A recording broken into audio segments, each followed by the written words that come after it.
اسلامي امارت یو ځل بیا له ټولې نړۍ سره د نیکو اړیکو غوښتنه وکړه. د ریاست الوزرا سیاسي مرستیال مولوي عبدالکبیر نن د کانکور ازموینې د پایلو د اعلان مراسمو کې د ګاونډ سیمې او ټولې نړۍ سره په متقابل احترام ولاړو اړیکو غوښتنه وکړه. سیاسي مرستیال زیاته کړه چې اسلامي امارت هیڅ چاته اجازه نه ورکوي چې د افغانستان خاوره د نورو هیوادونو پر ضد وکاروي. نوموړي وویل اسلامي امارت په خپل روان بهرني سیاست کې بریالی دی او ټینګار یې وکړ چې دمګړی اسلامي امارت په نږدې 40 هیوادونو کې فعاله استازولۍ لري. سلامونه، وخت مو په خیر. دا د نن خبره د نن شپې په نن خبره کې پر همدې او یو شمېر نورو وقتو موضوعاتو خپل قدرمن میلمه ښاغلی عزیز ماریچ پخواني ډیپلومات سره بحث پرې کوو. ښاغلی ماریچ په خیر راسئ. د نن شپې د نن خبرې ته څنګه ارزوئ د مولوي صاحب کبیر تازه څرګندونې؟ مننه. زه لومړی تاسو ته امریکایان کرام ته قدرمن لیدونکو کارونکو سلامونه احترامات وړاندې کوم. ګورئ، د اسلامي امارت دا دقیقه ده، ښه خبر ده او واقعیت هم ده. نړۍ هم دا خبره کوي، د روسیه او ګاونډ هیوادونه سیمې هیوادونه هم دا وایي چې طالبان یو حقیقت دي. اسلامي امارت په افغانستان کې حاکم ده، یو فعلا یو سیاسي نظام دی، یو سیستم دلته کار کوي، اداره مخې ته بیایي. یو مملکت افغانستان د نړۍ په جغرافیه کې یو هیواد ده، د نه انکار نه کېږي. هر څه لري، مثلا طالبان ته حاکمیت لري په دې خاوره کې. نو بنا نړۍ مجبوره هم ده چې له طالبانو سره له امارت اسلامي سره تعامل وکړي، خصوصا د سیمې او ګاونډ هیوادونه، ځکه دوی ترانزیت ته ضرورت لري، دوی سوداګرۍ چارو ته ضرورت لري، دوی هوایي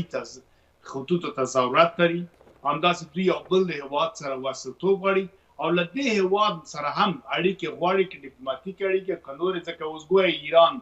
مثلا د شورای اسلامي د نوم ورکوي پارلمان ته، هغه جنګ پورته کوي چې موږ تهدید ده، مثلا یا پاکستان ته تهدید خبرې کوي، تاجکستان کوي. نو خامخا به راځي، هلته به امنیتي کمیټې به جوړېږي، په سرحدونو به بحث کېږي، په امنیتي چارو به بحث کېږي. علاوه له دې نه چې ما یاده کړه سوداګري و، کډوالي و، مثلا نور د مخدرات توکو، یعنې مثبت و منفي. په دې عقلمند مجبوره دي چې اړیکې جوړې کړي. د اړیکې جوړېدو دپاره په نړیواله کچه اصول موجود دي، هغه اصول نه څوک تخطي نشي کولی او طالبان هم نشي کولی. نو بیا دې ته پکار دا ده چې مولوي محمد کبیر چې سیاسي مرستیال ده، لوړپوړی چارواکی دی، نور چارواکي د تعامل د اړیکې خبره کوي، یا په دې باندې ویاړي چې 40 هیوادونه مثلا بیا موږ اړیکې لرو سره، یا د موږ اړیکې تو سره دي. نو بنا دلته پکار ده چې ټول مسایل معیاري او سټنډرډ کړي. ډېره لویه نیوکه ننګونه د تعلیم د نجونو باندې ده، دې ته بل لاره د حل په هر ډول پیدا کړي. ولو که مخکې یو پروتوکول هم چا سره سوی یا مثلا لاسلیک سوی، بیا هم یو تغییر د دې لپاره پکار ده. ډېرو هیوادونو یا ډېرو زعامتونو له بهرنیانو سره نورو سره پرېکړې کړې دي، لاسلیکونه کړي، تړونونه کړي، اما نسبت د مقتضیات د ټولنې د جامع او تغییر او تبدیل کې او تغییر راځي او قرارات ورکول کېږي. دا مسله به د کابینې مثلا دایمي کول او همداسې اساسي قانون جوړول، نور کومه ستونزه خاصه څوک نه ویني په افغانستان کې. نړیوال هم همدغو ته تنه ګوري. په دې کې به اړیکه جوړه چې افغانستان د انزوایي حالت ته خلاص شي، ملت سره به مرستې هم پیل شي، او په زمن کې به خلک به تقریبا افغانستان به ترقي خواته روان شي، نه د دې خواته چې په شا روان شي. په شا روان په دې چې 10 کاله 15 کاله وروسته موږ دا احساسوو چې مسلکي پوه کسان په کارونو نه دي اخته، غیر مسلکي اخته دي، مسیر بلې خواته بیا نجونې منع دي. سبا ته دا اوسنۍ موجودې ښځینه چې په کارو بوختې دي په تخصصي لکه ډاکټري او نور مسایلو، دا کېدای شي تفاوت ته سبب شي. بیا نو دلته به خلا موجود وي. نو دې ته په کتو سره ښه خبره ده. بله خبره، افغانستان هم لکه اسلامي هیوادونه، 50 اسلامي هیوادونه، یا مثلا د نړۍ د سیمې په کچه، ګاونډ په کچه، دا هم باید وکړی چې دا توانمندي او دا وړتیا باید ولري چې نړۍ سره یو ایجاد یو سیستم جوړ کړي، د سیستم معیاري سټنډرډ په وجه باندې نړۍ ته دا ځان عیار کړي او نړۍ ته مجبوره کړي چې راسي نړیوال اصول او قوانین پلي کړي، له افغانستان سره پر رسمي ډول باندې اړیکې جوړې کړي. نه د تورنس مسله وي، نه مثلا محدودیتونه دلته موجود دي، نه دلته ډیپلوماتیکې اړیکې باندې کومه خبره وي. یعنی یو سیستم یو اداره یو معیاري ستاندرد حکومت چې دوی اړ سي او دوی مجبور سي او بیا که چیرې بیا دوی لاس په کار نه کوي دوی باید پټ سي دې ته لاره پکار ده چې زمینه مسایل چې لاره ورته جوړ دي په جای دې چې موږ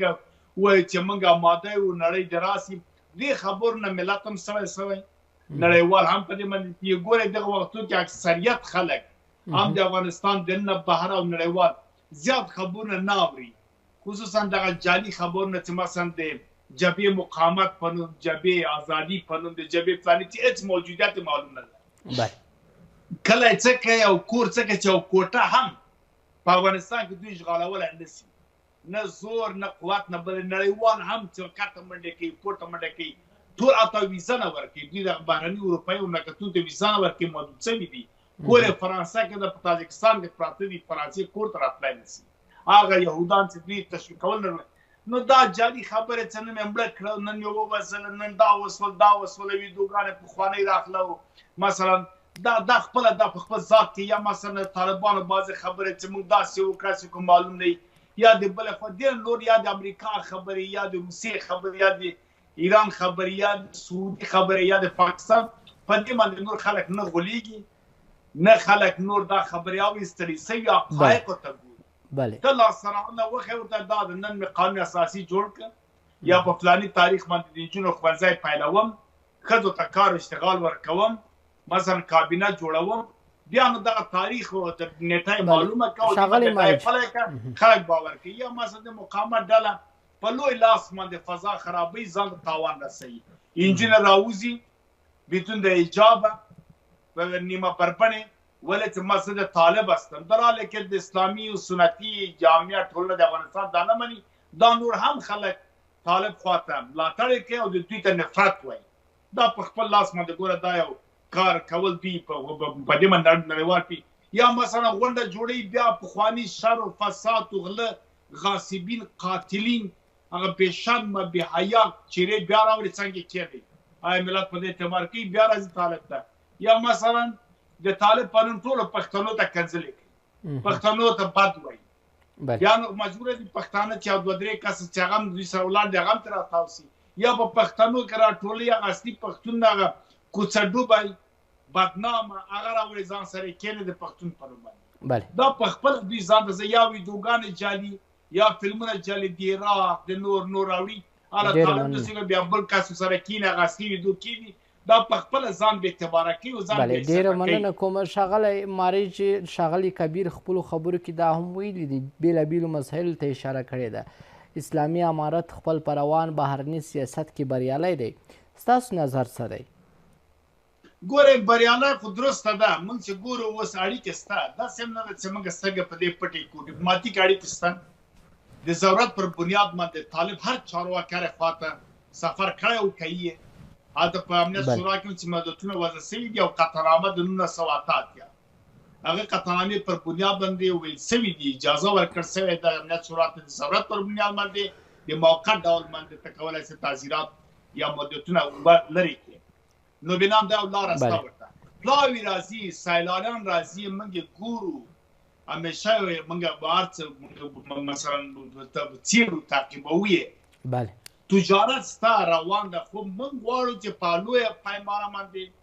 په پراخه توګه باندې دا کار ترسره شي او قانوني جنبه ولري رسمي جنبه ولري ولې نړۍ راځي تعامل کوي احباب راځي ملګرو ملتونو راځي د امریکا راځي د اتحادیې اروپا راځي وځي د روسیې د ګاونډیانو د ټولو پلاوي ځي او راځي ولې طالبان ماره خواته ځي دغه ولې رسمي بڼه نه نیسي ولې دلته اعلان نه کوي چې موږ افغانستان په رسمیت پېژنو دغه خپل یو سوال دلته به دغه مشکل طالبان باید پیدا کړي بربني کې را دي سي ولې وایي ملت الله کې محمود خان اڅکزی چې کې راسته خلک کنځلې ورته کوي نه کور یې ودان حقیقت یې ویلې چې د ده او د ده د پلار دغه سیاست غلط و پټ و غل و چل و پښتونخوا ته د پاکستان خاوره وایي ځان د پاکستانی وایي خپل دریځ یې معلوم کړه پښتانه نور نه پرې غولېږي پرې پوس وسه دا خلک یا عیسای جوړ خلک دي دغه ډول د نور ډلې ته پلې هم راپورته سي طالبان دې هم راپورته سي واقعیت د ملت ته ووایي چې حقیقت څه شی ده ولې دغه لاره بنده ده ولې نړۍ په رسمیت پېژني مشکل چېرته ده نړیوال څه ورته وایي څومره چې خلک حقیقت وایي نن سبا هغه ته کنسل نه کیږي هغه ته خلک تقدیرایي او خیر وي چې خپل دریځ معلوم کړي یو غلام راپورته کی په خپل غلامۍ او وفادارۍ باندې اقرار دې ته خلک بده خبر نه وایي برعکس که چیرې بیا کوم مشکل او ستونزه لري او سړی به ساده طالبان اکثره ساده خلک کار کوي خدمت کوي راځي د وطن ته آبادي ته ژمن دي هېواد ته ژمن دي اما مشکلات لري دغه مشکل نشي حل کېدلی په تنهایي باندې یا غیر مسلکي باندې دلته پکار ده چې نورو سره مشوره وشي مسلکي کسان پوه کسان ژمن کسان راټول چې له دوی سره خبره وشي جرګې هم دې لپاره دي ناستې د همدې لپاره دي سلاکاران د همدې لپاره دي تخصص او مسلک دا اوس افغانانو سبقان ویلي درسونه یې ویلي دي بهر تللي دي مثلا دکتورا لري ماستران لري تحصیلات لري په دین افغانستان کې ته ګوره تاسې دا کانکور په ازموینه کې دا خبره سوې ده یو اتل په نوم باندې فکر کوم اتل خان رحیم زوی د که څوک ده لومړی په سطح د سیمې باندې اخلي دا په خپل استعداد دې استعدادونه باید استفاده وشي په نوم د ښار پرچم په نوم د صاحب اشرار په نوم د صاحب طالب په نوم د تورس په نوم د دې هغه باندې باید نور خلک دام دې ته پام ډېر ونه کړي هغه چې جرمونه کړي دي غصب یې کړی غلا یې کړی ده مشهود اسناد پرې موجود دي قتل یې کړی ده مدعي موجود ده هغه باید محکمې ته کړی شي بیت المال اخیسته ده مال باید واخیستل شي غصب شي بخښنه غواړم مبدل ضبط شي او بیت المال ته نه حواله شي چا چې خیانتونه کوي دا نور کسان په دې نوم باندې نور دا باید هیر شي راټول شي ټول خلک دې نه استفاده وشي هغه ستونزې مشکلات چې دي د حل لارو ته پیدا شي هغه په مسلکي په پوه په اجماع او په جرګو باندې کیږي راسې باید راټول شي جرګه سو کینو دغه ستونزې باید حل کړو دا هم د افغانستان په ګټه دا هم د عمرستاني په ګټه د افغانانو په ګټه نن ملګرو ملت ته وایي 3 میلیونه نن خبر خپور شوی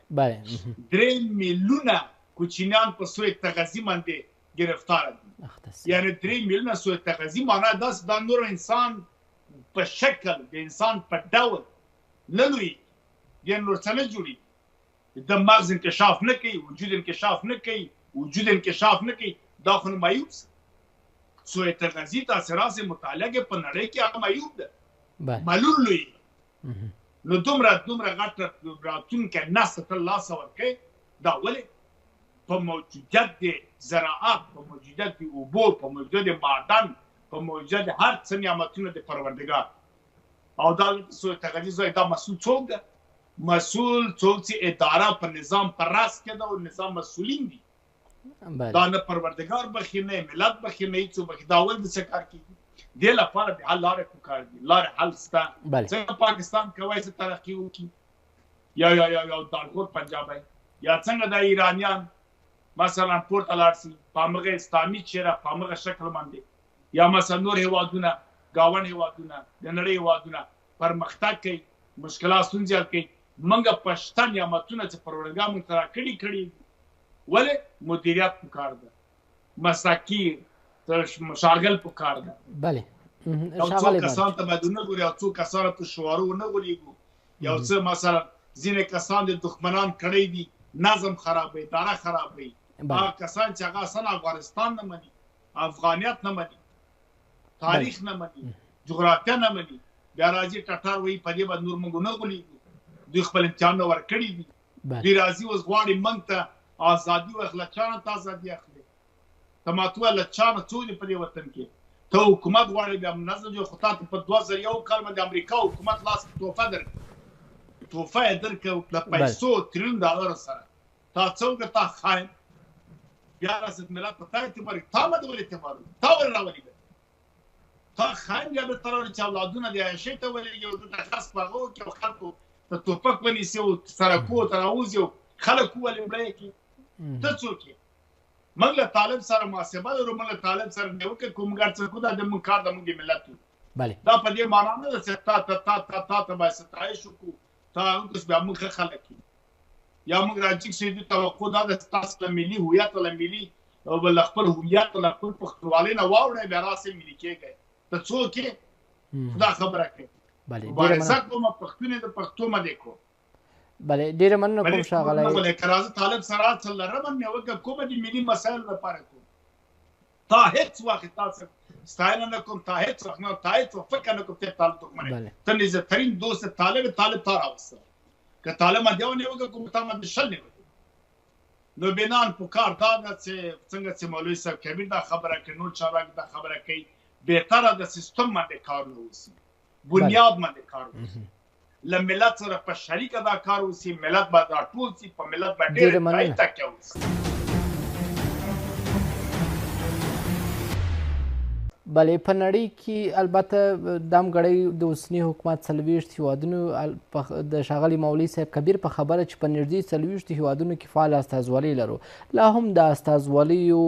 د زیاتېدو لپاره اوسنی حکومت څه ډول ګامونه باید واخلي تر څو د رسمیت پیژندنې موضوع هم حل سي، اوسنی حکومت په رسمیت وپیژندل سي د نړۍ د خوا؟ ګورئ دا صحیح ده، دې باندې ویاړ ده چې مثلا دومره اړیکه لرو، ولې ټول نړۍ سره نه لري، 40 هېواد سره لري، ولې ټول سره نه لري؟ ته خو په داسې حالت کې نه یې چې له خپلې خاورې لرې په حاکمیت کې نه یا په قلمرو باندې تا حاکم نه، ته خو فعلا دولت دی، ته خو په ټوله جغرافیه باندې مسلط دی او ته داسې حکومت چې بشپړ امنیت لري، بلس په خاوره باندې دا خو حقیقت ده چې هر څوک ته تبلیغ وکړي کولی ته واقعا حاکم په کوم غره دره چېرته چې کوم بغاوتګر راپورته کېږي تا ته رسیدګي کولی شي وتلی شي،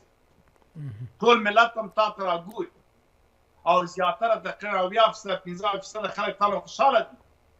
که د خارو مارو د جوی کې دیموکراسي و ازادي تللی ده، یا مثلا خراسانیانو، ستمیانو، افغانستانیانو، افغانستاني چې ځان ته وایي دا کسان که ناراضه دي دا خو ډېر کم خلک دي، دا خو تقریبا لکاو ته نه رسېږي. ما ټول ملت خو د امنیت دپاره، د شریعت دپاره، د دې لپاره چې د اشغال، تالاشي او ویشتلو ټکول نشته، د ولسوالۍ کسانو حاکمیت چې په ټولو پښتنو ظلم کاوه، په پښتنو ته غلط راپورونه امریکا ته ورکول، وزلو ټکول یې کول، زندان ته اچولو، محکمو ته اچول، دا ټول خلک تا نه خوشحاله دي. نن سبا حقوقو د ازبک، د هزاره، د بلوچ، د تاجک، د نورستاني ټوله خوندي ده. نو ایران ته ولې اوس حکومتداري سمه معیاري نه کوي؟ دلته سوال پیدا کېږي. تا سره خو امریکا هم مرسته کوي، ملګرو ملتونو سازمان مرسته کوي، عاید او مالیه او زکات هم د بودیجې لحاظ هم کوم کمبود نه لري. روسیه هم راځي تا سره ټکر وایي، تا ته وایي چې زه مرسته کوم. چین هم راځي تا ته ضرورت لري، احتیاج لري خام توکو ته او ته مارکېټ ته ضرورت لري، بهترین فرصت ده. ایران هم راځي تا سره ښې اړیکې په 50 کالو کې اولین یا ځینی د نظام سره چې ایران ښې اړیکې ساتي او ښې پالي، هغه هم دا نظام ده. ګورئ د طالبانو په وړاندې په دا 3 کالو کې او 2 کالو کې ایران یوه خبره نه ده کړې چې تخریش یا تخریب وي. بارن د جمهوریت په وخت کې کوله، د کومرسانو وخت کوله، د مجاهدینو په وخت کې هم عطا کوله چې باور دې چې خو جباودین ته مرستې کوله مچا مسعود سره او د ډلې شورا نظام سره په کولاتو د جوی ته سپاسې لګي. بارن بیا هم دوی په وړاندې خبرې کوي، بارن نن د طالب په وړاندې غږ نه کوي. پاکستان هم هره ورځ وایي چې زه ښې اړیکې لرم، ترکمنستان تا ته راځي، تاجکستان هم داسې بعضې خبرې کوي، ماره مستقیم نه لګي. او ازبکستان او ترکمنستان خو یاد کړل، تاجکستان نو څوک پاتې ټول ګاونډیان تاسو ښه اړیکې لري. امریکا هم تاسو سره ښه عربي هېوادونه،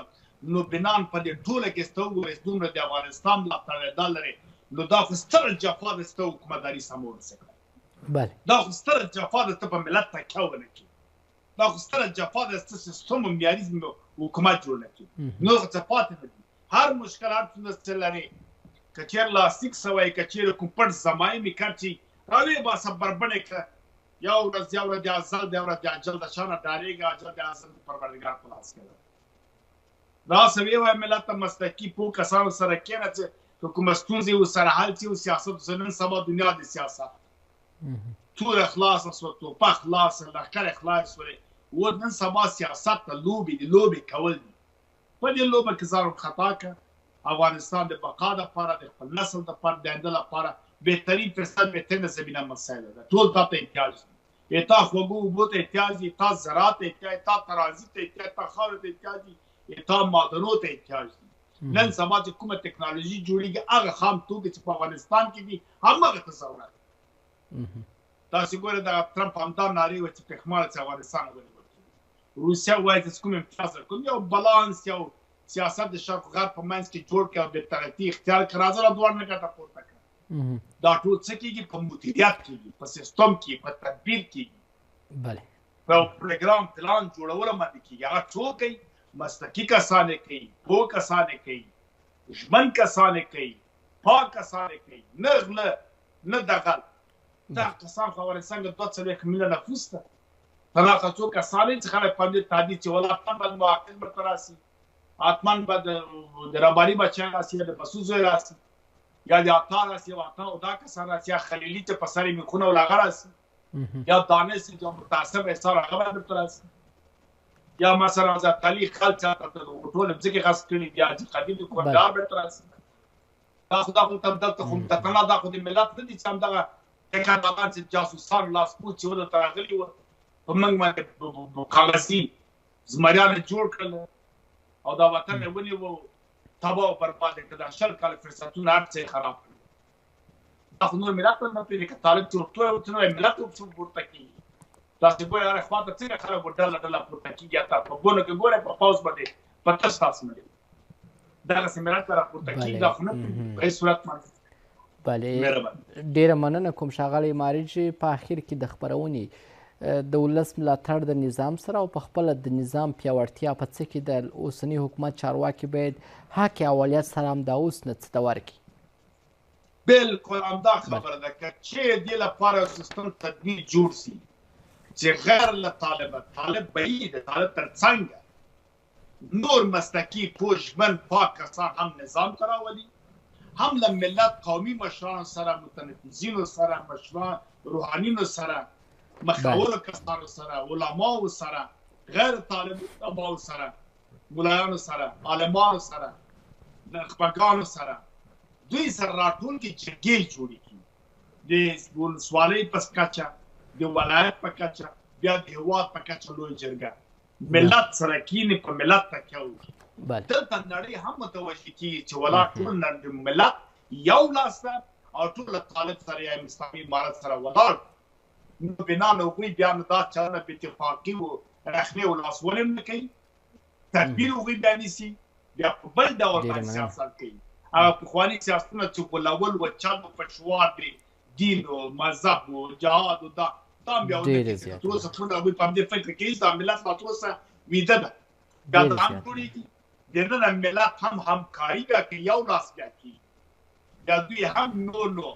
نازکیږي نه بیا خلو رازلو ډېره زیاته مننه ته لازم نه اچي اوس هم نه درېږي په اتحاد کې انتهایي ګټې ډېره زیاته هم هر څه ترقي پرمختګ بقا حکومت کول امپراتوري جوړول حتی په اتفاق باندې کېږي ډېره زیاته ډېر غښتلی قوت به لري بیا هېڅ هېواد نشي کولی تا ته لاسوهنه وکړي تا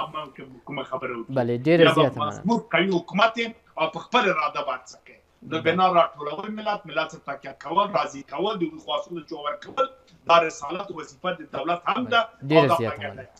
ډېره مننه کوم ښاغلی عزیز ماریج درنو لیدونکو ستاسو څخه هم نړۍ مننه کوم دا و د نن شپې د نن خبره تاسو